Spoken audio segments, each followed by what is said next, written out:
पता है पूरी दुनिया में यहूदियों की तादाद कितनी है? क्या आपको मालूम है यहूदी इतने अमीर क्यों होते हैं?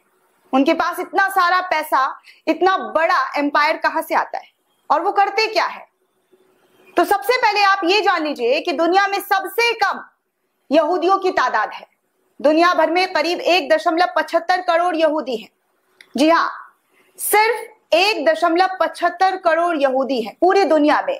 केवल इजराइल में 70 लाख यहूदी रहते हैं, जो इजराइल की कुल आबादी का 74% है। इजराइल के अलावा अमेरिका और कनाडा में सबसे ज्यादा यहूदी जो है इन दो देशों में रहते हैं। एक बार किसी मुसलमान ने यहूदी से पूछा कि पूरी दुनिया में तुम इतने अमीर क्यों हो?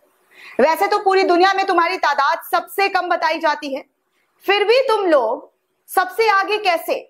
और पूरी दुनिया में मुसलमान 1 अरब 40 करोड़ है, फिर तुम इतने ताकतवर कैसे?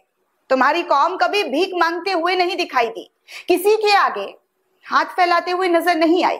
आखिर कैसे तुम लोग इतने मजबूत हो गए? तो उस पर यहूदी ने जो जवाब दिया है दोस्तों, उसे बड़े ध्यान से सुनिएगा।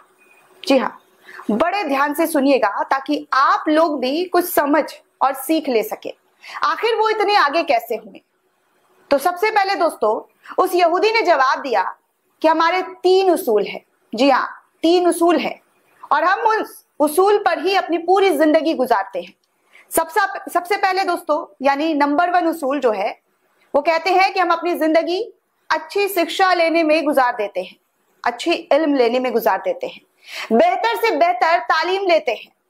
नंबर 2 वो कहते हैं कि हम अपने बच्चों को बचपन से ही बिजनेस करना सिखाते हैं, व्यापार करना, तिजारत करना सिखाते हैं। नंबर 3 जो हमारा तीसरा उसूल है, हम यहूदी एक दूसरे को सपोर्ट करते हैं, एक दूसरे के लिए भाईचारे दिल में रखते हैं। चाहे हम दुनिया के किसी भी कोने में क्यों ना रहें, लेकिन हम एक दूसरे से कनेक्ट रहते हैं, एक दूसरे से जुड़े हुए रहते हैं, एक दूसरे को हर संभव मदद पहुंचाते हैं। चाहे हमें कितना भी बड़े क्यों ना हो जाए, लेकिन हम अपने मजहब के लिए काम करते रहते हैं। हम अपने धर्म के लिए हर वो काम करते हैं जो हमारा धर्म हमें सिखाता है। आगे फिर उस यहूदी ने कहा कि उस मुसलमान से कि ये जो सीख है हमने किससे ली है, आपको पता है? तो उसने बोला नहीं, हमें नहीं पता। तो उस यहूदी ने बताया कि हमने ये सीख तुम्हारे नबी करीम सल्लल्लाहु अलैहि वसल्लम से ली है, तुम्हारे प्यारे नबी से ये सीख ली है। ये सारी बातें हमारे मजहब में पैदा होते ही हर यहूदियों को सिखा दी जाती है।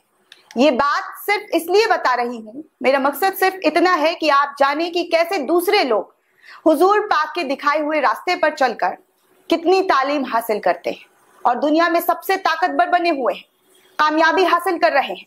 अगर आप भी कामयाबी चाहते हैं तो नबी को फॉलो करें, दुनिया में भी कामयाबी हासिल होगी और आखिरत में भी। हुजूर पाक ने फरमाया था तफरकों में ना पड़ो। आज हम तकसीम हो चुके हैं, हम सुन्नी है, सिया है, देवबंदी है, बरेलवी है।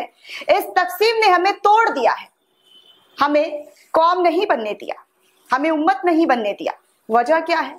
तो वजह यह है कि हमारा जो रिमोट कंट्रोल है ना, वो कहीं और से ऑपरेट होता है। उनका बेसिक बुनियाद है डिवाइड एंड रूल। इनको तोड़ दो और इन पर रूल करो। दोस्तों मेरी बात करने का बस यही मकसद है कि इनको जो इन्होंने तालीम ली, इन 3 तालीम की वजह से आज वो देखिए कहां से कहां तक पहुंच गए हैं। ये सारी तालीम उन्होंने इस्लाम धर्म से ही लिया है। ये भाईचारगी को अपनाते हैं, लेकिन मुसलमानों में भाईचारगी बिल्कुल भी नहीं है। एक दूसरे से जलन हसद में रहते हैं, एक दूसरे से जलन करते हैं, एक दूसरे से नफरत करते हैं। इनका दूसरा रोल है बिजनेस करना, जो ये अपने बच्चों को सिखाते हैं। लेकिन मुसलमानों में बच्चों को नौकर बनाना सिखाते हैं, दूसरों के लिए काम करना सिखाते हैं। और तीसरा, ये पूरी जिंदगी इल्म हासिल करने में लगा देते हैं। मेरा आपसे बस एक सवाल है कि आपने आखिर बार कुरान शरीफ को कब पढ़ा? तर्जुमे के साथ। कौन सी इस्लामिक किताबें आपने तर्जुमे के साथ पढ़ी? नॉलेज के लिए पढ़ी भी तो सिर्फ सवाब के हिसाब से, कभी उसे समझने के हिसाब से नहीं। अगर पढ़ी है तो कमेंट करके जरूर दिखाइएगा दोस्तों, बताइएगा। दुनिया कुरान पाक और उसके दिखाए गए रास्ते को फॉलो करके आज पूरी दुनिया पर रूल कर रही, और हम कहाँ हैं? इसको बस एक बार खुद में और आसपास निकल कर देख लें, आपको समझ में आ जाएगा कि हम कहाँ हैं और किस तरीके से तफरकों में बांटे जा रहे हैं। दोस्तों, इस पूरे रिपोर्ट को लेकर आप क्या सोचते हैं? आपकी क्या राय है? हमें कमेंट करके जरूर बताइए।